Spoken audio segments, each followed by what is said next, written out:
네, 첫 코너 출발해 보겠습니다. 서동수의 글로벌 마켓 리더 메리츠 종금증권 서동수 대리와 함께합니다. 안녕하세요. 예, 안녕하세요. 예. 네, 성탄절 따뜻하게 보내셨어요? 예, 잘 보냈는데요. 네. 제 와이프가 이런 얘기를 하더라고요. 네. 나의 산타는 남편이었다. 예. 그래서 굉장히 많이 털렸습니다. 아이들에게도 털리고, 예, 부인에게도 털리고, 예. 당한 듯한 느낌이라고. 예. 그 집에는 저 산타는 내국인이었군요. 외국인이 아니라. 예.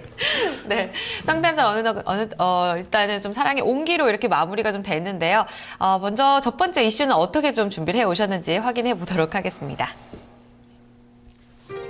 네, 2014년 최고 최악의 투자에 대해서 알아보도록 하겠습니다. 네, 벌써 한 해가 이렇게 마무리가 되어가고 있습니다. 이제 우리 증시도 얼마 남지가 않았는데요. 3, 4거래일 정도 남은 상황입니다. 자, 2014년 글로벌 증시에서 최악의 투자를 꼽는다면 전 아무래도 이 미국 증시가 훨훨 날아갔던 그 모습, 그리고 저유가 이렇게 좀 꼽을 수 있지 않을까 싶은데 어떻게 좀 가져오셨어요? 잘 맞추셨네요. 잘 맞추셨고요. 제가 이걸 말씀드리는 경우에는 이제 펀드 매니저의 성과를 좀 예시를 드리겠습니다. 사실 그 선진 시장이 아닌 이제 이머징 시장에 있는 매니저들 같은 경우는 네. 매년 연속성을 가지면서 좋은 성과를 이어가는 뭐 이런 연속성을 가지는 부분들이 있는데, 선진 시장, 최고의 선진 시장이라고 할 수 있는 미국 시장 같은 경우에는요, 펀드 매니저의 성과가 상당히 연간으로 굉장히 많이 갈리게 됩니다. 작년에 최고의 성과를 보였던 펀드 매니저 경우가 그 다음에 거의 뭐 꼴등 가까이 이렇게 떨어진 경우들이 허다하거든요. 이렇기 때문에 여기서 좀 봐야 될 것들은, 안 좋았던 이런 뭐 매니저라든가 자산들도 결국에는 그 다음에 좀 더 좋은 기회를 얻으면서 다시 가격이 정상화되면서 가장 큰 이제 수익률을 얻는 자산들로 다시 떠오르기도 하거든요. 그렇기 때문에 이런 부분들에서 좀 글로벌리하게 어떠한 자산들을 주목해서 봐야 하겠느냐. 그 중에서도 국내 증시하고 좀 대입을 할 수 있는 부분들을 좀 정리를 해봤습니다. 네. 자, 그러면 좀 자세한 얘기들을 좀 나눠보도록 할 텐데, 일단은 어쨌든 어떤 성과를 냈고 좀 어떤 쪽에서 뭐 가장 좋은 자산이었는지, 아니면 어떤 쪽이 좀 가장 좋지 못한 자산이었는지, 이런 부분들 좀 살펴보도록 하죠. 예, 블룸버그에 따르면 이제 여러 가지 자산들을 나눠놓고, 자산 중에서 이제 최고의 이제 그 상품들을 이렇게 열거를 해놨었는데요. 네. 특히나 이제 그 원자재, 코모디티에서는 커피 가격이 58%가 올랐습니다. 네. 이제 브라질이 가장 그 커피를 많이 재배하는 나라 중에 하나인데, 브라질이 지금 가뭄에 굉장히 시달리면서 커피 가격이 상당히 올라가면서 뭐 커피 때문에 좀 뭐 고통을 그 산업에다 들였는지는 잘 모르겠어요. 잘 모르겠는데, 요런 것들은 이제 브라질 같은 경우는 이 기후 같은 것들이 어쩔 때는 가뭄이 갔다가 또 뭐 정확한 패턴은 없습니다만, 보통 작년에 가뭄에 되면 올해 좀 뭐 내년에 좀 작황이 좋지 않겠느냐. 네. 이러한 예측들이 좀 많거든요. 그래서 한번 좀 내년에 좀 기대를 해볼 만한 상품이지 않나, 이런 생각들이 좀 들고요. 네. 그리고 저유가, 굉장히 이제 브렌트 크루드 오일 같은 경우도 45%나 빠지면서 사실 전 세계적인 시스템 리스크를 상당히 많이 높였던 자산 중에 하나인데, 그렇죠. 내년에는 제가 봤을 때 어느 정도는 여기에서도 또 상승이 나오지 않겠느냐. 그래서 코모디티에서 커피라든가 오일도 이제 내년에는 한번 좀 기대를 해볼 만하다라는 얘기. 네. 네. 그리고 예. 펀드 부분도 좀 살펴보도록 하죠. 예, 일단 ETF, 그러니까 이제 주식처럼 거래할 수 있는 펀드 같은 경우는 이제 미국에 상당히 이제 굉장히 많거든요. 보시면은 작년에 가장 좋았던 ETF 같은 경우는 바이오 테크놀로지 인덱스 펀드 해가지고 52%가 올랐습니다. 그래서 1억 넣어놨으면 1억 5,200이 됐다는 얘기예요. 그 정도로 좋았었고, 노령화가 진행이 되고 있고, 사람들은 좀 더 건강하고 젊게 살아가고자 하는 그런 욕심 때문에 이 바이오 테크놀로지 같은 경우는 상당히 이제 주목을 계속 받고, 앞으로도 중장기적으로 좀 추세를 가져가지 않겠느냐, 이렇게 좀 보고 있고요. 네. 제일 안 좋았던 자산으로 이제 러시아 스몰 캡 ETF 같은 경우는 RSXJ, 이제 마이너스 52%거든요.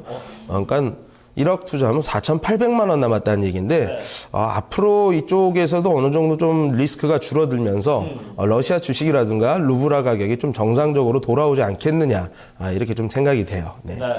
자, 그러면 이제 화폐 가치에 대한 투자도 볼 때도 결국은 이제 러시아 쪽이 좀 가장 큰 리스크가 있지 않았나, 이런 생각이 들어요. 어떻습니까? 맞습니다. 그래서 뭐 달러 강세는 여러분들 너무나도 잘 알고 계신 거고요. 나머지 약세를 보이고 있는 엔화라든가, 뭐 엔화는 좀 추세를 좀 더 가져가겠지만, 러시아 루블 같은 경우에는 어느 정도 다시 좀 돌릴 수 있지 않겠느냐, 이렇게 좀 보고 있습니다. 네. 그러면 지금 브라질 가뭄 기후 변화 그리고 뭐 저유가 각각의 최악의 자산과 최고의 자산을 하나씩 정리를 해주셨는데 여기에서 좀 살펴볼 수 있는 내년 전략 어떻게 좀 갖고 갈까요? 일단 이제 넓은 시각에서 이 모든 그 폭락 자산들을 한번 아울러 보시면서 뭐 내년에 커피의 작황 상태를 한번 계속 체크를 해본다거나 아니면은 뭐 유가라든가 이런 관련된 오펙 관련된 뉴스를 찾게 되면은 이런 것들이 조금씩 뉴스로 틀어지는 모습들을 보면서 중장기적으로 다시 가격을 돌리게 되면 굉장히 큰 수익률이 나게 돼 있습니다. 그렇기 때문에 이쪽에 대한 리뷰하고 추적을 좀 많이 하셨으면 좋겠고 제가 할 겁니다. 제가 할 거고요. 결론적으로 유가하고 러시아 루블, 특히나 러시아 ETF 같은 경우는 미국 시장을 통해 가지고 할 수 있는 방법들이 있기 때문에 타이거 원유 선물 국내에서는 그리고 이제 미국 관련된 ETF로는 러시아 투자를 하는 미국 ETF, 아까 이제 RSXJ 같은 이런 ETF 좀 관심을 많이 가지셔야 된다라고 말씀드리겠습니다. 일단은 그에 대한 전략까지도 함께 살펴봤습니다. 올해 좀 글로벌 증시에 핫했던 이슈들 정리를 좀 해봤는데요. 여기에서 우리가 찾을 수 있는 전략들, 물론 유가 관련해서도 가장 중요한 이슈들을 계속 체크해 보셔야겠지만요. 일단 타이거 원유 선물 그리고 러시아 투자 미국 ETF까지 관심 전략으로 제시가 되고 있습니다. 한 번 더 참고해 주시고요. 두 번째 이슈로 저희 전략 찾아보겠습니다. 네, 러시아 리스크 증가입니다. 네. 이번 주 들어서 또 러시아에 대한 안 좋은 얘기들이 나오는데 신용평가사나 또 미국의 이제 외국의 증권사에서는 이 러시아에 대해서 성장률이 굉장히 좀 안 좋아질 것이다. 내년에 마이너스까지 뚝 떨어질 거라는 얘기가 나오는데 이번 주 들어서는 또 루브라 가치는 또 올랐단 말이죠. 여기에서 좀 어떻게 봐야 될까요? 그래서 여기 지금 굉장히 국제시장에서 러시아에 관련된 뉴스들이 굉장히 혼재되는 모습들을 좀 많이 보여주고 있는데요. 여러분께서 가장 살펴보셔야 되는 러시아의 문제 같은 경우는 유가 하락, 이런 걸로 인해서 교육 조건이 어떻게 변하고 있느냐. 두 번째로는 이제 경기 침체, 러시아의 경기 침체가 어느 정도 속도로 내려가느냐. 그리고 마지막으로 요거를 방어하기 위해서 외환보유고를 어떻게 활용을 하느냐. 그리고 이런 하락 추이라든가 이런 속도들 한번 보시면 될 것 같습니다. 첫 번째 그림을 다시 한번 보시면 유가 하락이 왜 굉장히 중요하냐면 러시아 경제에 있어서 에너지 의존도는 굉장히 높은 나라거든요. 요거를 팔아서 살아가는 나라이기 때문에 최근 들어서 에너지 가격이 계속 떨어지면서 교육 조건이 계속 악화가 되는 모습들을 계속 확인을 하실 수가 있을 것 같고요. 이제 경기 침체 두 번째 그림을 보시면 설비 투자가 굉장히 떨어지게 돼 있습니다. 그러니까 세입이 굉장히 적게 들어오니까 투자 같은 경우도 굉장히 좀 탄력적으로 못하는 경우들이 생기게 되고요. 이렇게 됨으로 해가지고 내년에 GDP도 마이너스 성장을 하는, 역성장을 하는 이런 모습들이 좀 우려로 가져가고 있는데 오늘 마지막으로 이제 외환보유고 관련된 얘기를 말씀을 드릴 건데 사실 2006년 정도 되면은 거의 6천억 달러에 달할 정도로 외환보유가 많았었는데 작년 12월의 경우에는 5천억 달러 마지막 그림 지금 띄워주시면 됩니다. 5천억 달러까지 있다가 최근 들어가서는 지난주에 4천억 달러가 깨지는 모습들을 보여줬어요. 그래서 과연 도대체 이게 어떻게 이렇게 급속도로 소진이 된 것인가 한번 충분히 살펴봐야 된다. 라는 말씀을 드리겠습니다. 아무래도 뭐 이 루브라 가치가 방어 과정에서 좀 많은 좀 소진을 하지 않았냐 뭐 이런 얘기들도 들리고 있고 거기에다가 지금 132억 불에 대한 어떤 러시아 기업들 그런 채무에 대해서 좀 지원을 해주는 부분도 있었기 때문에 이런 부분이 좀 큰 역할을 하지 않았나 이런 생각이 들어요. 어떻습니까? 예, 맞는 말씀이고요. 그 블룸버그에 따르면 이제 러시아 중앙은행에서 이제 13일에서 19일 동안 157억 달러를 소진을 했다. 그래서 지금 현재 보유가 4천억을 깬 상태고 5년 전에 4천억 이하로 있었던 4천억 달러로 있었던 그 과거 데이터를 5년 만에 다시 4천억 달러 밑으로 내려갔다라고 이렇게 정리를 했었고 요게 도대체 어디에다 쓴 거냐 보니까 2015년도에 러시아 기업들의 외채 잔액 자체가 1200억 달러 정도가 됩니다. 132조 정도 되는데 이런 것들이 이제 중앙은행에서 좀 외환 지원을 지금 하기로 했어요. 한번 마지막 표 한번 보시면요. 이게 지금 빨간색이 기업들의 이제 외채고 뭐 은행이라든가 정부 이렇게 돼 있는데 기업들의 외채가 상당히 많고 올해 12월에 상대적으로 상당히 높습니다. 이렇게 되면 내년 3분기까지는 외채로 인한 좀 뭐 뉴스플로우는 뭐 나쁘게 나올 가능성이 상당히 낮은 편인데 여기에서 지금 이제 기업들의 부담이 굉장히 가중이 되고 있기 때문에 12월 달에 적극적으로 외환보유고를 풀어가지고 좀 지원을 해주는 이런 모습들을 좀 보여줬었거든요. 그래서 내년까지 뭐 이렇게 적극적으로 뭐 해주게 되면 루블화라든가 러시아 경제 좀 방어를 하는데 물가 상승이라든가 이런 것들을 억제하는데 좀 도움이 되지 않겠느냐.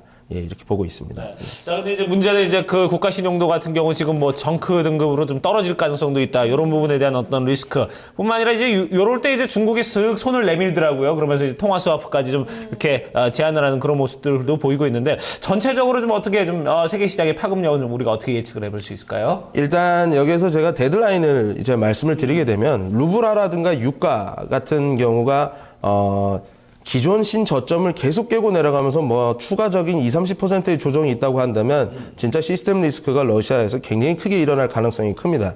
그렇지만 지금 같은 경우에서는 그런 가능성을 일단 좀 접어두고 그 데드라인을 한번 추적을 해봐야 될 것 같고요. 외환보유고로 치게 되면 이제 3천억 달러 이하를 하회를 하게 되면 그때부터는 시스템 리스크가 굉장히 커질 가능성이 크다. 그래서 3천억 달러에 얼마나 빠른 속도로 들어가게 되느냐 이런 것들을 한번 좀 체크를 해볼 필요 있다. 이렇게 되지 않는 이상 지금까지는 러시아 관련된 리스크는 좀 통제 가능한 상황이다. 아까 중국 말씀도 정말 잘 주셨는데요. 이런 것들이 시스템 리스크를 줄이는데 통화 수합 같은 거를 지금 계속 추진을 하고 있지 않습니까? 네. 그렇기 때문에 러시아 리스크는 일단은 통제 가능한 수준이다. 아까 데드라인만 깨지지 않는다면 예.